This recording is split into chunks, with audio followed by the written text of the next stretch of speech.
I went to have my driver's license renewed today, and for that I put some makeup on.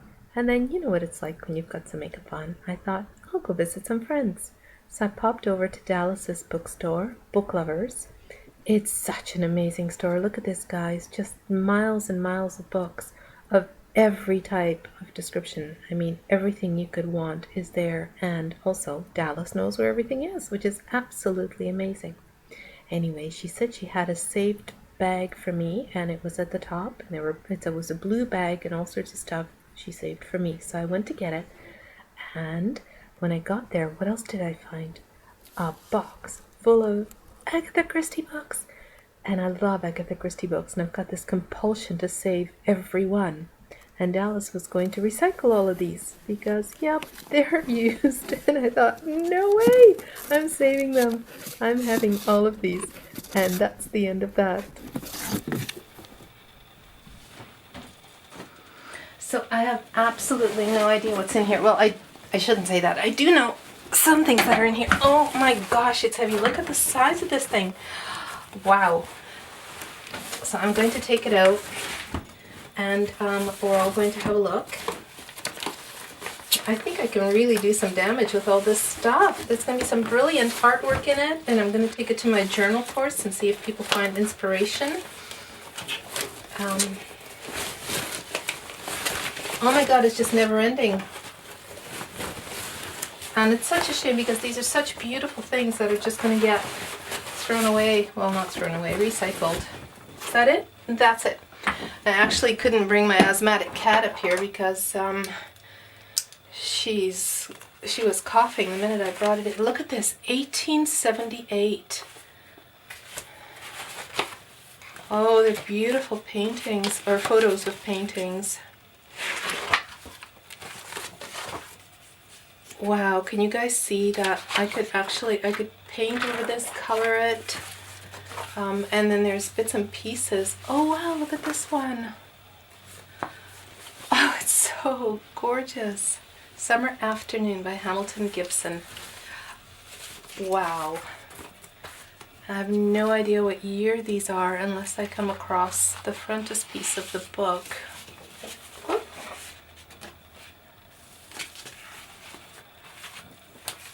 Look at this. And then we have some papers. Oh, that's kind of cute. I can see this is going to make its way into a postcard for Chloe. I'm going to put that aside. 1891.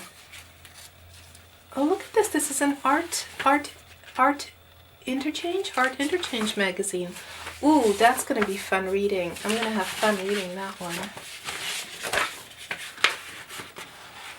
Oh, more art. Wow.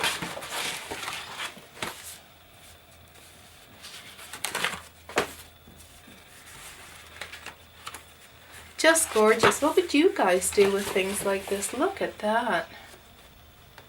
The Oath of Spartacus. 1891.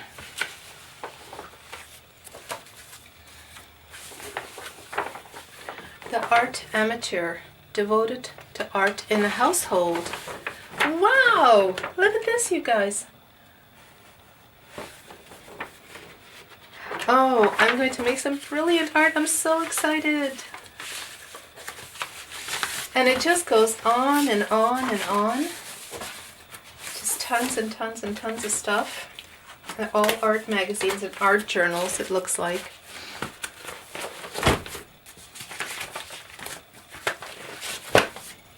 And then we have The World of the Dark Crystal. Oh, remember that movie? Oh, that's lovely for inspiration. Look at this. Beautiful graphics. I bet the journal students would love to, cut these out, cut some of these out and maybe draw over them and put them in the journals. That would be tons of fun for everybody. Like even little bits and pieces of a graphic like this would be great. And look at this book. What is this? Have I got it the right way up? I do. Beautiful papers to paint on at the front. little bits and pieces. 1864, the Illustrated London News. Wow. Well, I can certainly see myself painting on some of these ads.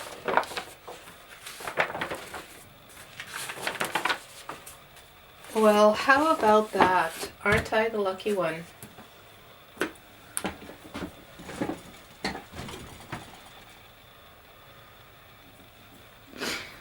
And I'm going to just put this aside because while I was at Dallas's, she had a box in the back that she was going to get rid of, and so I managed to rescue some more things. This I didn't rescue, this I bought. It's a magazine, High Fructose magazine, and I thought this would be really great for the graphics to make Chloe some cards with, because I send her a greeting card every week, not a greeting card, a postcard. But then somebody's journal. Looks like this person was learning, I don't know, what is this, Greek, maybe? Latin? And then there was a whole bunch of, there's an English-French dictionary, which would be fun to have pages to draw on, from, I think it's 1910. And I know I looked at it in the frontispiece, but anyway, that would be fun to draw. 1910, yeah. And all sorts of different, oh my goodness, are these dusty? German. There's some Italian. A recipe book, a French recipe book. Isn't that fun? I don't know what I'm going to do with all of this. But I can't let it get thrown out, can I? 1923, my goodness. The Handy Book of Hobbies to make your spare time enjoyable and profitable.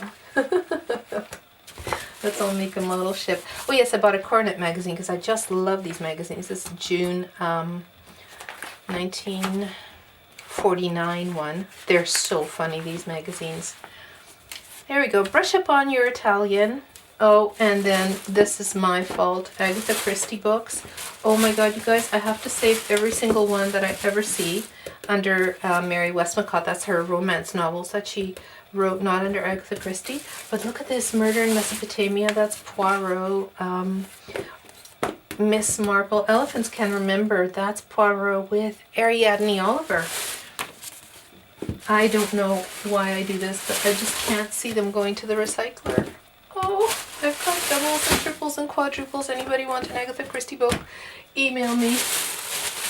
And then I got more ledgers from somebody learning how to speak different languages. I think it's Greek. I don't know. I'm going to have to really look at it in depth. But I love this, you know, handwritten. And then I got the cutest thing. It's a tiny, tiny little book of poetry. And I thought I'd just put it in the girls' Barbie doll house. Little tiny poems. And I can read it to them. There you go. Let's make some art. So I picked a piece of ephemera, and I also stopped at Opus, and I got some whites. A gel pen, a regular gel pen, because mine had dried out, or I used it up actually is what happened. And then I got this one. It's General's Charcoal, and it's a white charcoal. And then I got another one, a Primo white charcoal. So I thought I'd really like to maybe draw a white flower. And I've got a book of wild flowers open there, and I chose a white campion. I like those little campions. I really like to draw them. And so I'm just going to sketch one out lightly in a pencil. The piece of paper I chose is the front of an art magazine called The Art Amateur. It says World's Fair, May 1893. I'm just going to speed things up because this is really tedious. I'm looking at this 25-minute video thinking, oh my god, what are you guys going to do? Watch me draw every single line. So I've just picked up an ink, permanent ink pen, and I'm just drawing out my pencil lines of this campion on this. And I'm really excited to see what's going to happen when I pick up the watercolors, how this paper is going to behave itself. this paper, if you can see the left part of it has been exposed to light and it's much darker than the right side of it. And so I know this is not a very stable paper. But anyway, it's going to be fun to get the watercolors on it and see how it behaves. I'm just going to try the charcoals, and they're not quite so soft, and this paper is shiny and a bit slippery, so they're not going to work out for this. Probably going to have to end up using white ink or something like that. But anyway, here we go. Put some green on there and just see how it behaves.